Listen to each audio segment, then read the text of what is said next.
펄어비스 2024년 사업보고서 및 감사보고서를 좀 요약을 해봤습니다.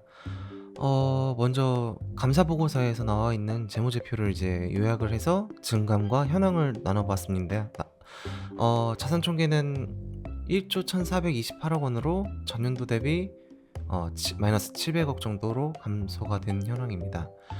부채총계는 3,368억 원으로 이제 마이너스 1,510억 원으로 해서 이제 부채가 이제 감소된 모습을 보여주었습니다.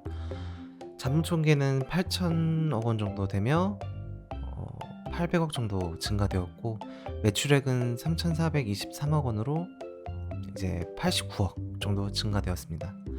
영업이익은 마이너스 122억 원으로 이제 기입이 되어 있는데요. 이제 그래도 작년 대비 이제 좀 그 적자폭이 감소가 되어서 이제 증가로 적어놨습니다. 당기순이익은 603억 원, 451억 원 증가되었습니다. 원래는 이제 22개의 연결 종속 회사가 있었는데요. 이제 이번 연도에는 20개로 2개가 감소되었습니다. 이제 감소된 회사는 팩토리얼 게임즈와 펄어비스 캐나다 이렇게 2개 모두 청산되었다고 공시되었고요. 이제 매출 비중은 영업 수익으로 3,319억 원으로 96.9%, 기타 영업 수익으로 105억 원, 매출 비중은 3.1% 이렇게 해서 100%가 나옵니다. 일단 펄어비스에서는 검은 사막 IP의 서비스 지역 확장 및 신작 세종을 통해서 포트폴리오를 다변화한다라고 밖에 적어놓지 않았습니다. 검은 사막 콘솔 부분에서는 이제 좀 새로운 내용이 있었는데요. PS5 버전 개발 및 인증 완료가 되었다라고 적시되어 있고요. 그 외에 이제 플스 프로와 엑스박스 최신 버전 개발에도 지금 집중하며 향후에 동시 출시 계획을 잡고 있다고 합니다. 이제 CCP 게임즈에서는 2가지 정도만 나와 있는데요. 이브 온라인과 그 모바일 버전으로 이제 좀 더 자세하게 나왔으면 했는데, 그 전에 나왔던 작년도 연말 정도에 진행되었던 이브 IP 최신 버전? 이게 공개가 안 되어서 조금 의아한 부분이 있었습니다. 게임 산업 규모 및 성장성 부문에서 펄어비스는 이제 2025년 게임 시장 규모는 이제 9.8% 상승한 이제 25조 정도로 전망하고 있고요. PC 게임에서는 이제 게임사들이 이제 자체 신규 IP를 확보하면서 이제 트리플 A 게임에 이제 박차를 가할 것으로 이제 보고 있습니다. 또한 국내 게임사들은 내수 시장보다는 이제 글로벌 시장 진출을 노릴 것으로 보고 있습니다. 모바일 게임은 게임 산업 점유율을 지속적으로 이제 높게 가져가는 모습을 보여주고 있고, 콘솔 게임 같은 경우에는 이제 구독형 상품 등의 서비스가 중요해지고 있다라고 보고 있습니다. 이제 글로벌 시장 규모 전망인데요. 23년도 게임 시장에서는 이제 43.9%의 이제 높은 비중을 차지한 플랫폼으로 2026년도까지 46%까지 확대될 것으로 전망하고 있습니다. 플랫폼별로는 이제 국내 시장과 다르게 콘솔 게임이 이제 30% 정도 높게 점유를 하고 있는 모습을 보여주고 있습니다. 이제 그러나 이제 26년도에서는 이 점유율이 29%까지 소폭 하락할 것으로 전망하면서 이 시장의 점유율이 모바일 시장으로 재편될 것으로 보고 있습니다.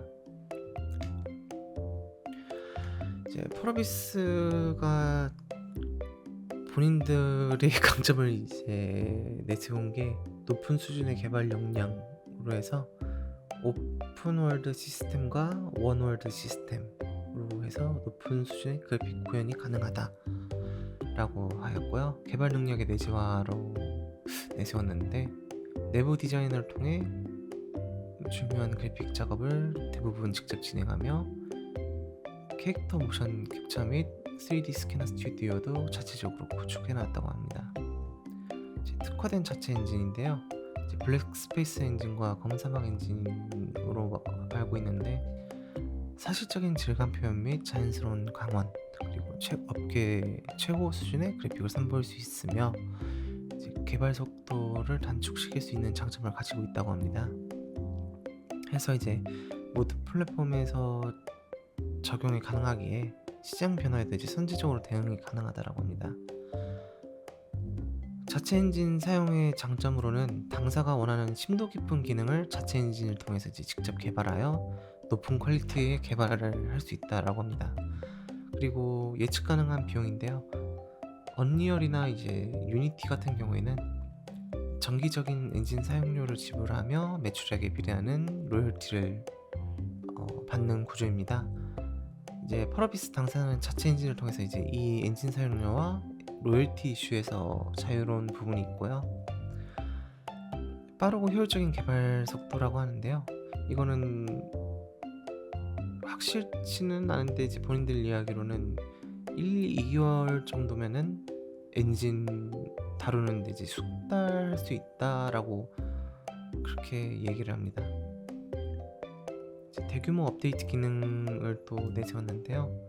상용 엔진 같은 경우에는 이제 엔진 특성에 맞게 이제 게임을 제작을 해야 합니다. 그러다 보니까 이제 엔진의 노후화가 이제 문제가 되는데, 최신 업그레이드를 하는 것은 이제 시간과 노력이 크게 투입되다 보니까 이제 실질적으로 진행하기가 어렵다라고 보고 있고, 펄어비스 자체 엔진 같은 경우에는 기술 개발 진행이 됨에 따라서 이제 자유롭게 엔진 업그레이드가 수월하면서 이를 통해서 대규모 업데이트가 가능하다라고 합니다. 지역별 매출 실적입니다. 먼저 국내에서는 617억 원, 미주 유럽에서는 1762억 원, 아시아에서는 900억, 그리고 기타 러시아나 터키, 대만 같은 곳에서는 36억 원으로 해서 총 3,318억 원의 매출이 발생하였습니다. 이제 증감에서 보면은 국내 미주에서는 이제 매출이 하락한 모습을 보여주었고, 아시아에서 이제 크게 상승한 모습을 보여줬던 걸로 봐서는 아마 중국 서버가 아마 영향이 미치지 않았을까라는 생각을 가지고 있습니다. 그래서 전년도 대비 63억 정도가 증가된 모습입니다. 이제 플랫폼별 매출인데요. 온라인에서는 작년에는 2,457억 원, 모바일에서는 724억 원, 콘솔에서는 136억 원, 기타에서 105억 원으로 해서 총 3,423억 원의 매출이 발생하였습니다. 온라인에서는 감소, 모바일에서는 증가, 콘솔에서 감소, 기타에서 증가하는 모습을 보여주었습니다. 그래서 전년도와 이게 24년도, 이게 23년도니까 한 89억 정도가 증가하는 모습을 보여주었습니다.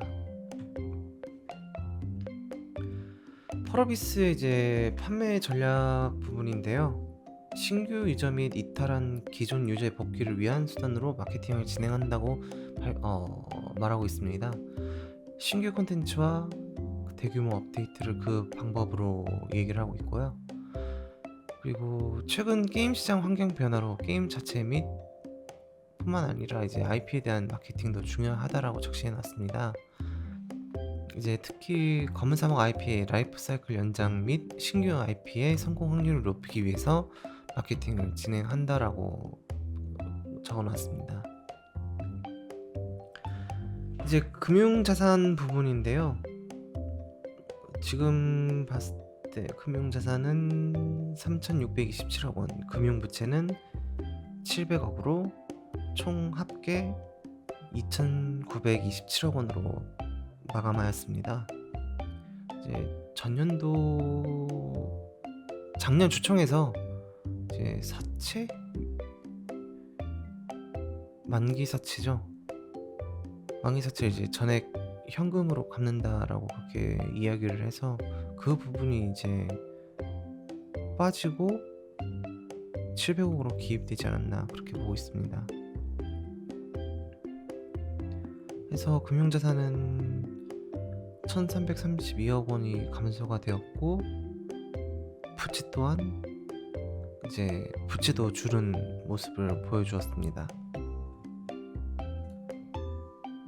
현금성 자산 부분입니다. 지금 현재 단기말 현금성 자산은 1428억 원으로 2356억 원이었던 거에 정기 말에 비해 이제 928억 원 정도가 감소가 되었고요. 금융상품에서는 2210억 원, 2647억 원이었던 전기 말 대비 400억 정도가 이제 감소된 모습을 보여주었습니다. 단기 순이익은 44억 원, 정기는 12억 원으로 해서 31억 원이 증가가 되었고 매출 채권이 752억 원, 정기는 631억 원으로 해서 121억 원 정도가 매출 채권이 증가하였습니다. 장기 금융 상품은 1억 3,400, 정기는 1억 2,500으로 큰 변동을 보이지 않았습니다.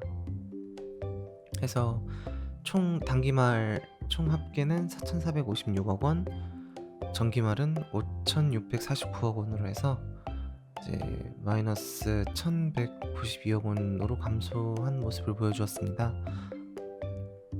아마 현금성 자산에서 아까 얘기했듯 만기사채를 상환한 여파가 아닐까로 보고 있습니다.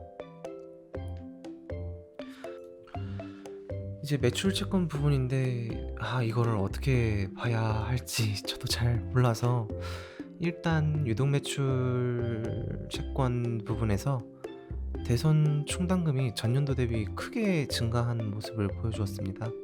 그래서 장부상 금액은 453억 원, 미수금은 141억 원 해서 단기말 합계는 715억 원이며 전기말에서는 이제 594억 원인 거에 비해 이제 매출 채권 부분이 이제 크게 증가한 모습을 보여주었습니다. 부채 부문입니다. 자본 총계에서는 이제 단기말 3,368억 원, 정기말에서는 4,878억 원으로 해서 총 1,510억 원 정도가 감소한 모습을 보여주었고요. 자본 총계 같은 경우에는 단기말 8,059억 원, 정기말에서는 7,249억 원 해서 증감이 800억 원 정도. 부채 비율은 단기말은 41%, 정기말은 67%로 해서 크게 감소된 모습을 보여주었습니다. 부채 상세 부분인데요. 이제 유동성 사채 부분이 이제 사라진 영향이 이제 크게 작용하지 않았나 그렇게 보고 있습니다. 연구개발 비용입니다. 인건비 같은 경우에는 16기가